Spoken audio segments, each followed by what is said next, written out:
Bonjour et bienvenue, je m'appelle Ilyes Rida et je suis en L1 Sciences et Techniques à l'Université de Bourgogne à Dijon. Dans cette vidéo, je vais vous présenter mon projet professionnel qui est le métier d'ingénieur mécanique.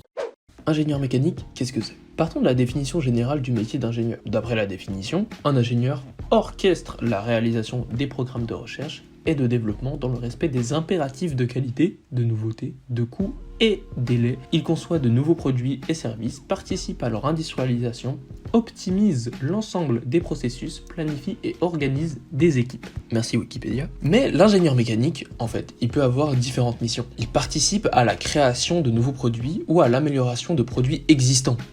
Il peut concevoir par exemple une aile d'avion, un train d'atterrissage ou la forme d'un élément d'une carrosserie. En fait, sans la mécanique, il n'y a pas de satellite, pas de TGV, pas de moteur, pas de boîte à vitesse. Mais donc, comment on devient ingénieur mécanique? En ayant fait mes recherches, j'ai découvert que d'après le site de l'ENSMM, l'École nationale supérieure de mécanique et des microtechniques, nous pouvons effectuer la formation d'ingénieur mécanique avec des parcours différents.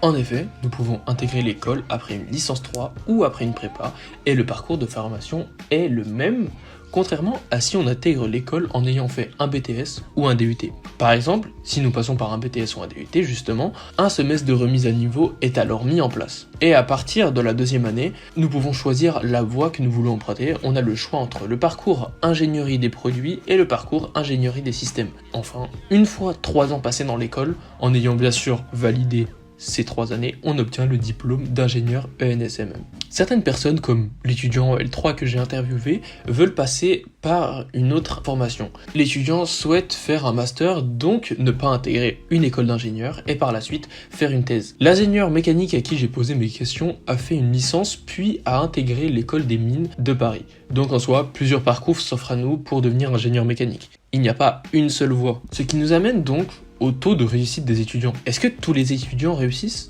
Comme vous vous en doutez, tout le monde ne réussit pas. Malgré cela, d'après l'article publié par le ministère de l'Enseignement supérieur, de la Recherche et de l'Innovation, les étudiants inscrits en première année du cycle d'ingénieur en 2013 sont environ 86% à être diplômés en 3 ou 4 ans. Si 9 sur 10 passent en deuxième année en 2014, 3% abandonnent ce cursus et se réorientent dans une autre formation à l'université. Et enfin, 6% connaissent une interruption dans leur parcours, c'est-à-dire un redoublement, césure, réorientation dans un autre diplôme d'ingénieur par exemple, un cursus aménagé, double diplôme, etc. En se penchant sur la répartition géographique, d'après cette carte, on remarque que le sud-ouest est la région où l'obtention du diplôme en 3 ou 4 ans est supérieure à 90%. En Bourgogne-Franche-Comté, le taux de réussite se situe vers les 83-86%. Si vous voulez vous voir plus concrètement, voici une modélisation générale de la réussite au diplôme d'ingénieur en France. Mais une fois le diplôme en main, les étudiants trouvent-ils directement du travail? Il faut savoir que les diplômés d'écoles d'ingénieurs restent les mieux lotis du marché avec un taux d'emploi moyen de 80%. Les filières à fort contenu technique et technologique restent les plus porteuses. Et c'est dans l'informatique, la télécommunication, le multimédia d'une part, et la météorologie, la mécanique ou l'aéronautique, ou chez les ingénieurs généralistes qu'on trouve les meilleurs taux d'emploi, respectivement 86 et 82%.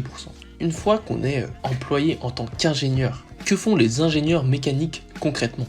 Si nous prenons l'exemple de l'ingénieur mécanique que j'ai rencontré, il est à 50% enseignant et à 50% chercheur. Il faut appartenir à un laboratoire de recherche pour pouvoir justement faire des recherches. En effet, le ministère fournit un problème et les ingénieurs doivent pouvoir trouver une solution à ce problème. Par exemple, ils doivent alléger un pont ou faire en sorte qu'une voiture soit moins lourde. Ils vont alors chercher un moyen pour résoudre ce problème grâce à des outils physiques et mathématiques. Selon lui, un projet peut durer entre 3 à 6 ans par exemple. En plus de son travail de recherche, il faut savoir qu'un ingénieur doit envoyer 2 publications au minimum par an afin de partager ses découvertes au reste du monde. Pour l'étudiant que j'ai interviewé, une fois le master obtenu, il peut faire alors une thèse et durant cette thèse, il devra faire un stage dans un laboratoire de recherche justement et travailler avec des ingénieurs.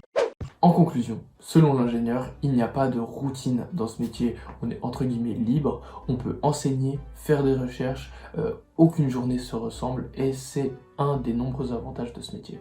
Bien, maintenant passons au plan B qui est le métier d'ingénieur chimiste. Il faut savoir que l'ingénieur chimiste conçoit les composants du quotidien, par exemple des médicaments, cosmétiques, textiles, plastiques, etc. En effet, en ayant interviewé un ingénieur chimiste, son travail consiste à faire des recherches sur les procédés métallurgiques et de travailler sur la durabilité des matériaux, c'est-à-dire utiliser le moins de matériaux possible mais avec les meilleures performances. Pour faire ce métier, on peut passer par une licence, puis un master et par la suite faire une thèse. C'est le chemin qu'a emprunté l'ingénieur chimiste que j'ai rencontré.